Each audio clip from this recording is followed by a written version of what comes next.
بسم اللہ الرحمن الرحیم۔ السلام علیکم۔ ماڈل درسی کتاب اردو جماعت نہم کے لیے قومی نصاب 2022-23 کے مطابق نیشنل بک فاؤنڈیشن وفاقی ٹیکسٹ بک بورڈ اسلام آباد۔ آج ہم سبق نمبر 6 پڑھنے جا رہے ہیں، جس کا عنوان ہے نام دیو مالی۔ مالی جو باغ کی رکھوالی دیکھ بھال کرتا ہے، اور یہ دیو کیا ہے؟ یہ ایک آدمی کا، شخص کا نام ہے۔ اسٹوڈنٹس لرننگ آؤٹ کم، حاصلات تعلم اس میں یہ ہے۔ یہاں سے اس کی پڑھائی شروع ہو رہی ہے۔ سب سے پہلے ہم مشکل الفاظ کے معنی کو دیکھیں گے۔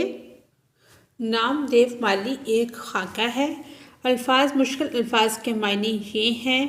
اس کا جو پہلا لفظ ہے اپج، امنگ، اپج الف پے جیم، اپج امنگ جذبہ، امتیاز فرق، بلا تعامل بغیر سوچے سمجھے، بیڑی دیسی سگریٹ، تفیوز ہونا حوالے ہونا، جلاپا چلن حسد، داروغہ افسر نگران۔ اسی طرح سے استعداد قابلیت صلاحیت، بشاشت خوشی تازگی، بیر دشمنی نفرت، بیگار بلا اجرت کام، بگار۔ تھانولا پانی ڈالنے کے لیے درخت کے گرد جگہ، جھاڑنا بہارنا صاف کرنا، درجہ کمال عروج یا کمال کا کام۔